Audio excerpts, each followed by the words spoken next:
자, 우리가 잘못된 이 성경관을 가지고 종말을 오해하는 그 이단적인 가르침은 굉장히 우리에게 문제가 됩니다. 근데 또 한편으로 건강한 교회를 다닌다고 우리는 또한 건강한 해석을 하고 있다고 자부하지만 주님이 다시 오실 것에 대해서 너무 냉랭하거나 무관심한 태도를 취한다면 그것조차도 굉장히 위험한 사고가 되겠죠. 한편으로는 건강한 성경 해석학적 방법으로 올바른 종말론을 교회에서 가르쳐야 합니다. 또 한편으로는 눈에 보이는 이 현실 세계에만 만족하거나 몰두하고 있는 수많은 크리스천들에게 어떻게 하면 오늘 예수님께서 다시 오실 것에 대한 분명한 확신과 또 분명한 약속이 있는지를 지적하고 교정하여서 주님께 다시 시선을 돌려놓아야 하죠. 그런 차원에서 요한계시록을 살펴본다는 것은 매우 중요합니다. 요한계시록은 묵시 문학이기도 하지만 또한 회람용 편지 서신서였죠.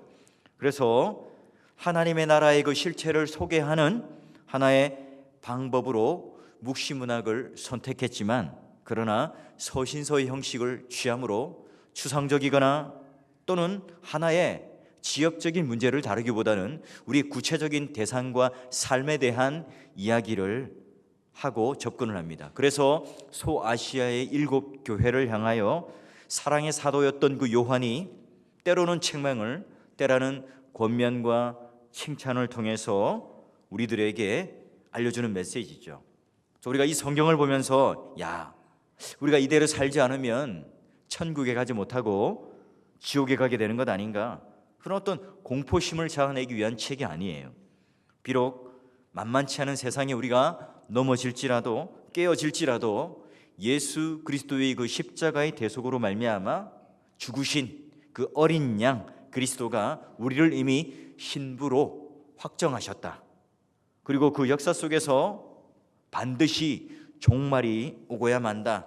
우리는 이제 신랑이신 예수 그리스도 앞에 단장한 신부처럼 이제는 서게 될 텐데, 그런 부분들을 다독이면서 격려하는 책이 바로 요한계시록입니다. 그날이 반드시 올 텐데, 그날에는 신부와 같이 아름다운 모습으로 예복으로 준비하여 서거라 독려하는 말이기 때문에 이 책은 무언가 괴기소설이거나 또는 공포를 조장하는 글이 아니라 들끓는 하나님의 사랑으로 우리를 기다리시는 하나님의 연애 편지가 바로 요한계시록이다 하는 거죠. 지난번에 이어서 성령을 다 끝내지 못했기 때문에 이제 어떤 내용이 뒤이어 있는지, 지난번에는 5절 앞까지 보았어요. 5절 상반절까지 보았고, 오늘 이제 뒤에 보면 어디부터 보냐면 우리를 사랑하사 그의 피로 우리 죄에서 우리를 해방하시고, 이제 여기 부분부터 8절까지 이제 말씀을 보게 될 텐데요. 자, 여러분, 우리가 이제 인터넷을 사용할 때 2부류의 사람이 있죠. 한 부류는 특정 사이트에 들어가서 그냥 클릭만 하다가 나와요. 우리 젊은 친구들 말로는 눈팅만 한다 하는데요, 그저 그냥 눈으로 훑고 나오죠. 그런데 좀 더 내가 그 사이트 안에 들어가서 더 많은 정보를 얻고자 하면 로그인을 해야 되겠죠. 이름을 넣고 패스워드를 넣고, 그리고 이제 내가 어떤 여러 가지 신상 정보를 기록해 놓으면 그 회원으로 등록이 되어서 이제 로그인을 하게 되면 그 사이트와 나는 이제 얼마든지 소통하죠. 그리고 필요한 것들을 내가 다운로드를 받을 수가 있어요. 내가 좀 더 주체적으로 그 정보를 얻어낼 수 있는 거죠. 자, 우리 신앙에도 마찬가지예요. 신앙에도 2부류가 있을 텐데, 자, 매주 우리가 예배당은 출입하지만 그냥 그저 클릭을 해요. 눈팅만 하는 거죠. 그냥 눈으로만 보고 즐기고 지나갑니다. 그러니 오늘 하나님의 사랑의 깊이가 얼마나 깊은지, 설령 내가 설교를 하고 있을지라도, 설령 내가 이 예배의 자리에 와서 감동이라고 하는 요소를 받을지라도, 그러나 클릭 수준에 머무는 신앙이라면 그 하나님의 그 온전한 사랑의 깊이를 내 속에 받아들이지 못하죠.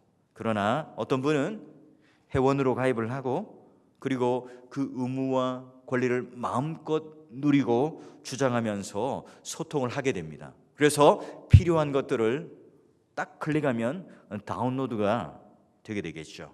자, 지금 이 시간부터 우리도 성경 안으로 이제 로그인해서 들어가 볼 건데요. 우리가 읽었던 5절 하반부, 예수 그리스도로 말미암아 은혜와 평강이 너에게 있기를 원하는데 우리를 사랑하사 그의 피로 우리 죄에서 우리를 해방하셨다.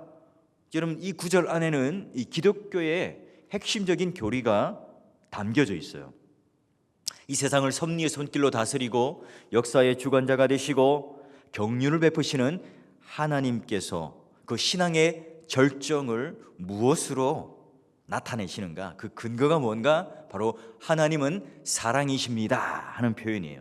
여러분, 여기 하나님은 사랑이십니다 하는 것은 이 KFC에 가면 인자한 할아버지의 모습을 가진 사람처럼 뭔가 넉넉하고 인심이 좋은 모든 것들을 다 허용하시는 그런 부분의 인간적 감정이 아니에요.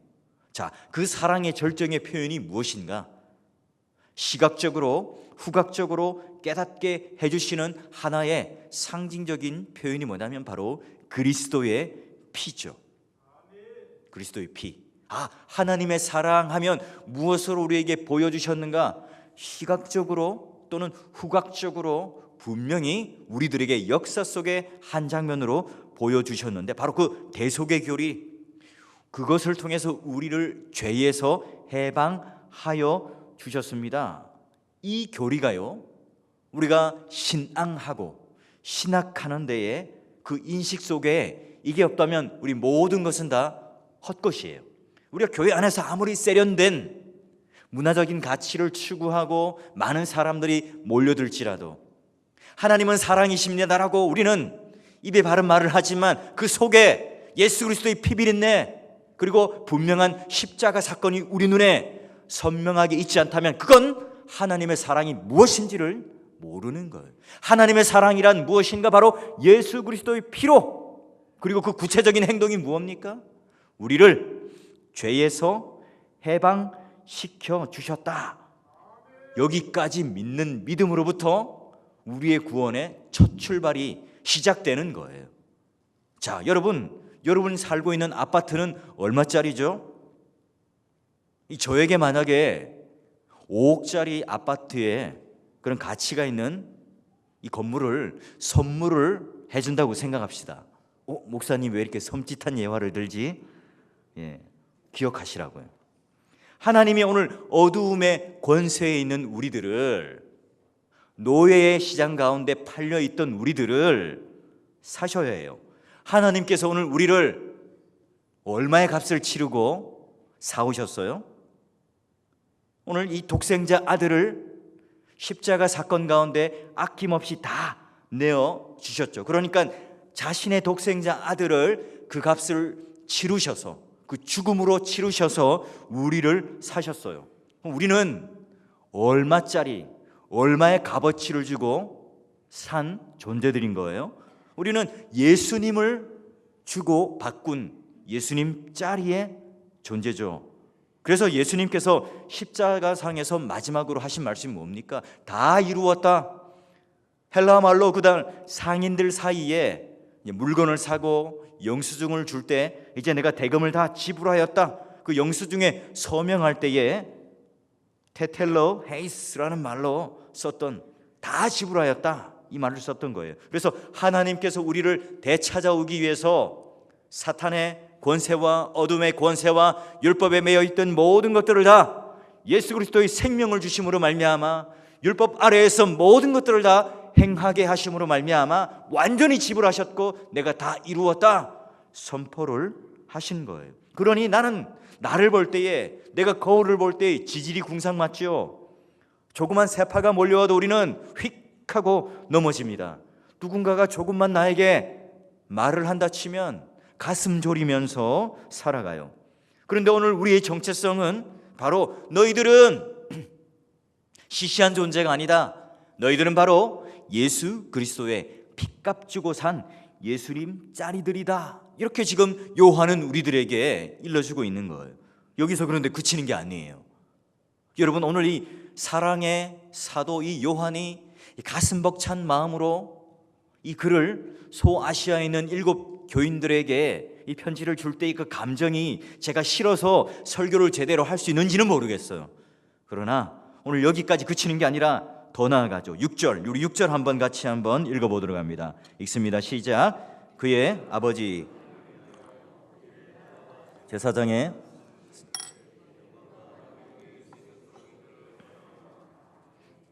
자, 여기 보니까요, 잘 보셔야 하는데요, 누구를 위해서 나라와 제사장으로 삼으셨나요? 나를 위해서요? 어디죠? 그의 아버지 하나님을 위하여 우리를 나라와 제사장 삼으셨다. 여러분, 이걸 절대로 잃어버리면 안 돼요. 그의 아버지 하나님, 우리의 신앙의 궁극적인 이 목적을 잃어버리면 절대 안 되죠. 우리가 예수를 믿고 나면 자꾸 그 중심이 어디로 바뀌어요? 우리가 처음 예수님 믿을 때는 하나님의 은혜, 예수 그리스도의 사랑, 그분의 구속과 대속, 이런 것들이 오늘 우리 마음속에 차고 넘치죠. 그러다가 점점 뭐예요? 교회 생활이 익숙해지고, 그리고 예배 드리는 것에 대해서 내가 이제는 정말 낯설지 않을 때에 자꾸 누가 그 중심을 차지해요? 하나님이 나를 위해 존재하죠. 교회가 나를 위해 존재하지요. 설교가, 찬양이, 교회 안에 있는 모든 구성원들이 나를 위해 존재하는 것 아닙니까? 내가 이 세상을 살아갈 때 힘들고 어렵고 병들 때에 그 나를 세워주고 채워주고 고쳐주는 그분으로서 이제 마치 하나님은 하인처럼, 지니의 그 램프에 나오는 그런 그 지니처럼 우리는 부리는 존재가 되고 있지는 않습니까? 아니에요. 성경은요, 오늘 하나님께서 우리를 구원하여 주셨고, 그리고 그의 나라가 되며 그의 제사장이 되게 한다는 것 뭐예요? 나를 위해서가 아니라 그의 아버지, 바로 그 하나님을 위해서 우리를 나라 삼으셨고 제사장 삼으셨다. 분명히 그 신앙의 목적을 잃어버리지 않고 우리들에게 알려줘요. 나라가 뭐예요? 바실레아, 왕국이 뭡니까? 바로 우리는 예전에 그 어둠의 권세 아래, 그 나라 아래 살았던, 그 질서 아래 잡혀 있었던 사람이에요. 근데 이제 예수를 믿음으로 말미암아 예수님께서 그 값을 주고 사오심으로 말미암아 그분의 나라 안에 우리를 두셨고, 이제 나는 누구의 통치 밑에 있는가? 나는 누구의 소속인가? 나는 누구로부터 내가 이 모든 것들을 규정받는가? 이 씨름, 나는 이제 내가 왕국이며 내가 이 나라의 왕이 아니라 그분이 바로 이 땅의 나라의 주인이시며 나는 그분의 나라와 그 통치에, 그 임재하심에 나는 있습니다. 이 고백을 하고 있는 거예요. 왜요? 예수님께서 우리를 사셨기 때문에, 나는 그분의 사랑에 매였기 때문에. 그러니 여러분 뭡니까? 이 교회는 내가 주인이 아니죠. 교회는 뭐예요? 한 목사의 나라가 아니라고요. 이 교회는요, 영향력 있는 한 인물의 그런 질서와 그런 위트와 그런 지혜와 그런 능력으로 다스려지는 것이 아니에요. 오로지 그분 하나님의 나라, 그 하나님의 임재, 그 통치 아래 있는 것이 교회요, 성도의 생활이에요. 그리고 우리를 뭐예요? 제사장 삼았다. 이 말을 우리가 딱 들으면서 오해할 수 있죠. 야, 우리가 세상과 하나님 사이에 우리를 두어서 화목해야 하는 제사장의 역할을 하게 했다. 우리 쉽게 이렇게 결론을 낼 수 있지만 아니에요. 왜 그래요? 오늘 계속해서 지금 요한은 예수 그리스도의 대속의 사역으로 이 부분을 지금 우리에게 일러주고 있지요. 그러니 뭐예요? 이것도 제사장 삼았다는 것은 예수 그리스도의 대속 사역과 연결시켜야 돼요. 십자가 사건과 연결시켜야 되겠죠. 그러면 구약에 보면 하나님과 그 인간 사이에는 제사장이, 제사가, 제물이 그 중재 역할을 했어요. 근데 신약에 오면서 제사장, 제물, 제사, 성전 이런 게 어떻게 하나로 통일되죠? 예수 그리스도로 말미암아 그 모든 불완전했던 구약의 제사와 제물과 제사장과 성전이 다 하나로 통일되죠. 영단번의 제사로 모든 것들의 율법에 마침이 됩니다. 그 상징적 사건이 뭡니까? 예수님께서 십자가에 돌아가실 때에 성소와 지성소 사이를 가로막고 있던 그 휘장이 어디서부터요? 위로부터 아래로 쫙 찢어져요. 절대로 인간의 힘으로는 찢을 수 없는 그 두께와 재질로 되어 있던 그 휘장이 예수님께서 그 모든 값을 다 치르셨을 때에 그분께서 친히 성소와 지성소를 가로막고 있던 그 휘장을 찢으셔서 그 순간 이제는 더 이상 인간의 중재, 불완전한 제사, 그리고 그런 제물들을 거치지 않고 예수 그리스도의 핏값으로 말미암아 누구나 다 담대함으로 그 은혜로 성소 안으로 들어가 하나님 보좌 앞으로 나아가는 그런 예배자, 그런 참된 제사장으로 우리를 삼으셨다는 의미예요. 여러분, 그런데 우리는 이 권리, 이 의무들을 교회 안에서 제대로 누리고 살아가고 있습니까?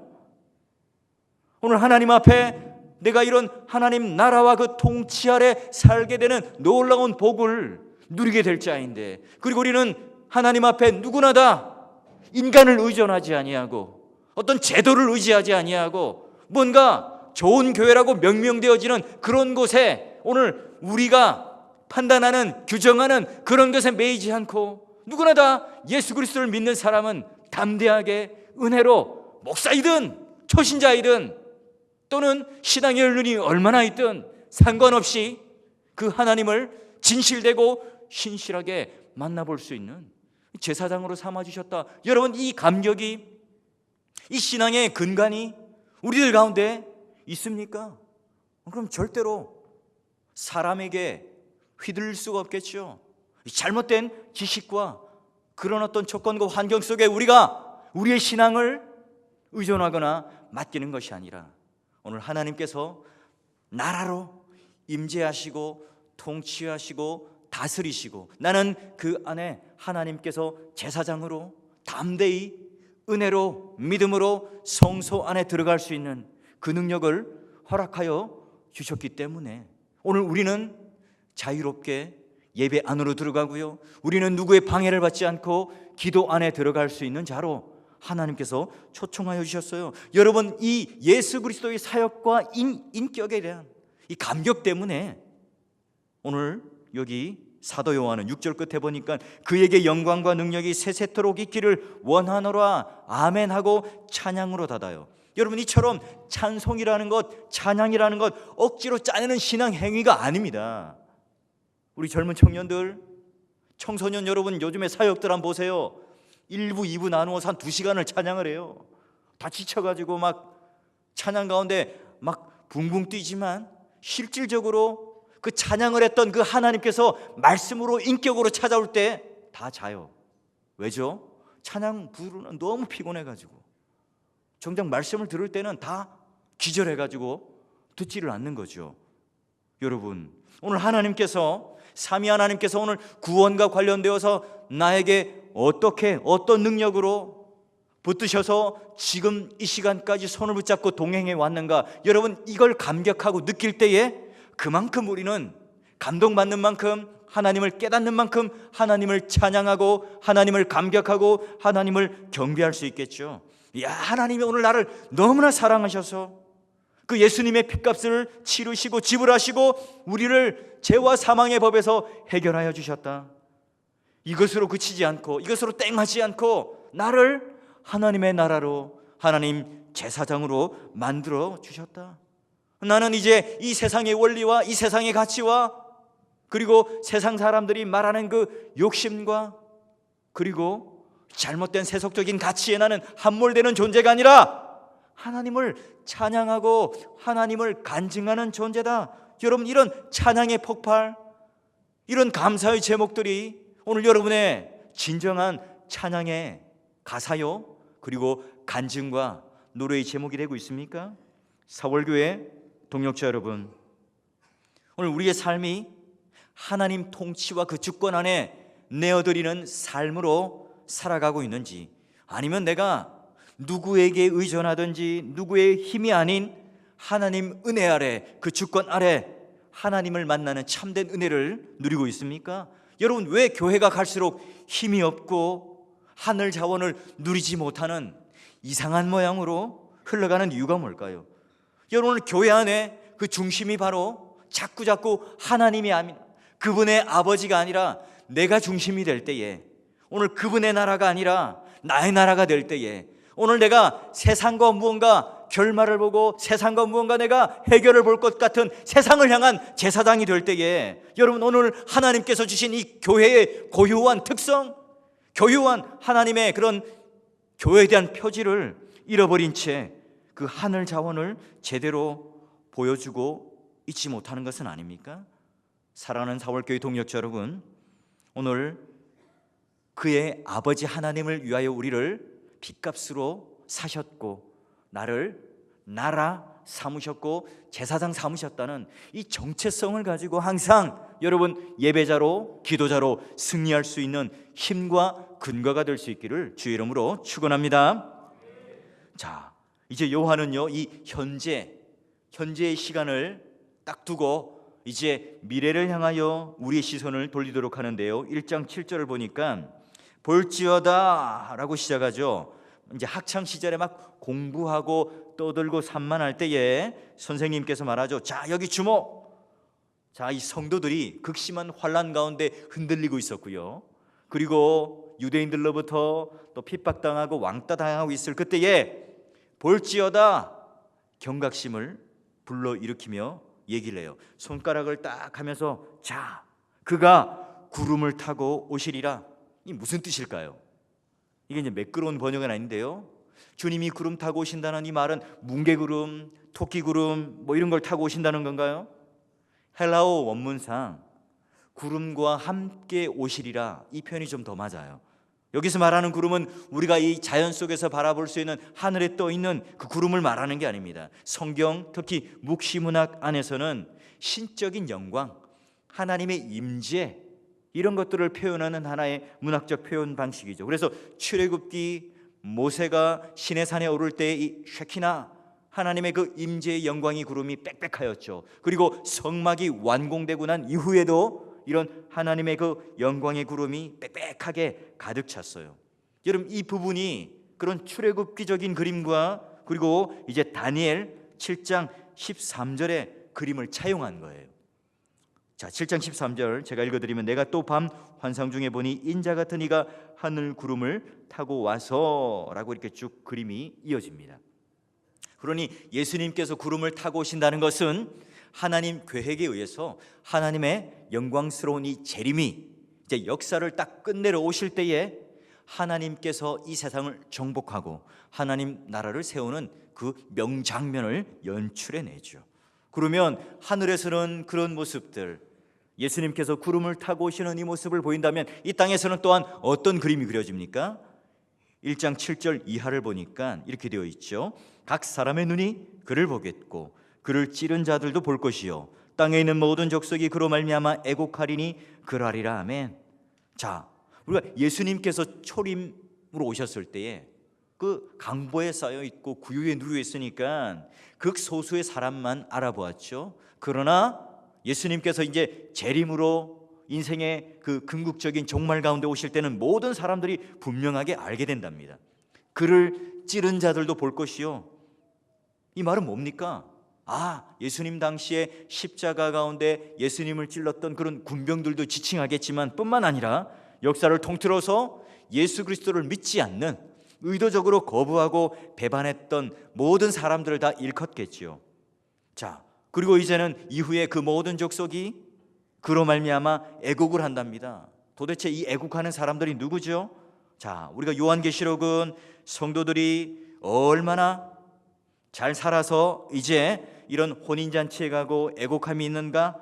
그걸 양자택이라는 성경이 아니라고 그랬죠.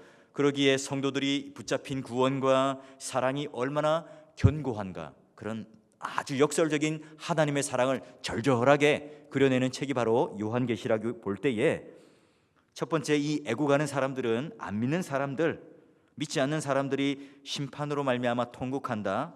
자, 이런 뜻으로 해석할 수 있는데, 이것보다는 이 불신자들이 흘리는 눈물이기보다는 우리가 예수를 믿는 하나님 백성들이 흘리는 회개의 눈물로 봐요. 왜냐하면 스가랴 12장 10절에 보면 바로 이와 같은 그림으로 이야기를 해내거든요. 스가랴 12장 10절에 보면은 내가 다윗의 집과 예루살렘 주민에게 은총과 강구하는 심령을 부어주리니 그들이 그 찌른 바 그를 바라보고 하고 뒤에 애통한다, 이런 그림이 나와요. 즉 오늘 배반한 그 이스라엘 백성들이 이제는 하나님의 은총과 그리고 간구하는 그 심령을 부어줄 때에 그들이 이제 눈물을 흘리는 장면을 보여주어요. 이걸 그대로 가지고 와서 요한계시록에는 옛날에는 이스라엘 백성들이 회개의 눈물을 흘렸다면 지금은 이제 예수를 믿는 모든 백성들이 눈물을 흘리며 회개하는 그 장면으로 확장시켜서 그 그림을 보여주고 있어요. 그러니 오늘 예수님의 그 재림은 구원의 완성이요 심판의 완성으로 모든 이방 땅의 족속들도 하나님을 믿는 그 백성이 이제는 눈물을 흘리며 하나님 앞에 나오게 되는 그런 완성을 보여주어요. 자, 그리고 이제는 이 모든 이 확신, 이 모든 근거를 8절에 딱 소개하면서 도장을 찍는데요. 우리 1장 8절 한번 같이 읽습니다. 읽습니다. 시작. 주 하나님이 이르시되 나는 알파와 오메가라. 전에도 있었고 장차 올 자요 전능한 자라 하시더라. 이 부분이 앞부분과 비슷해요. 1장 4절 그죠? 보니까 그러면 오늘 여기 8절은 마치 이제 하나님께서 자기의 이름을 걸고 사인을 하는 것처럼 인감 도장을 찍는 것처럼 그런 하나의 실링을 하는 거예요. 나는 알파와 오메가다. 뭐예요? 건강보조식품 이름 같죠? 아니에요. 알파벳의 첫 글자와 마지막 글자를 이렇게 적어놓음으로 말미암아 이건 어떤 시간적 개념이라기보다는 나는 시작했으면 반드시 끝낸다. 이 A와 알파와 오메가가 이 안에 모든 글자가 있듯이 그 모든 역사 안에 다 내가 이 모든 것들을 쥐고 흔들고 내 계획과 의지는 변경되거나 취소되지 않는다 하는 말이에요. 여러분, 하나님께서 계약금으로 우리를 구원하기 위해서 누구를 거셨다고요? 예수 그리스도를 거셨어요. 여러분, 내가 집을 사는데 10억짜리 집을 사는데 내가 한 돈 많은 계약금 걸었어요. 그 쉽게 포기하죠. 그런데 9억 9,999만 원을 내가 계약금을 걸었어요. 쉽게 포기할 수 있을까요?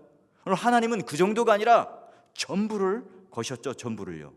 그래서 그걸 확고하게 붙들고 보증하는 단어가 바로 알파다, 오메가다. 하나님은 모든 것을 주관하시고 전능자이시고 역사의 주인이시다.